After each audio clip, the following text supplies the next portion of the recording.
একটা হিসাব মিলাচ্ছিলাম।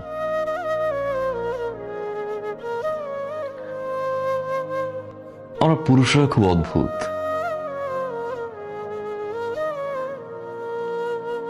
পুরুষরা কখনো সফল হতে চায় বাবা মায়ের জন্য, কখনো সফল হতে চায় প্রিয় মানুষটাকে পাওয়ার জন্য, একটা সময় খেটে মরে স্ত্রী আর সন্তানের জন্য, পরিবার প্রিয়জনের হাসিতে হাসে, তাদের দুঃখে আবার কাঁদে। পুরুষ যখন নিজে বাঁচতে চায় তখন আর সময় থাকে না। আমরা পুরুষরা বাঁচি অন্যের জন্য।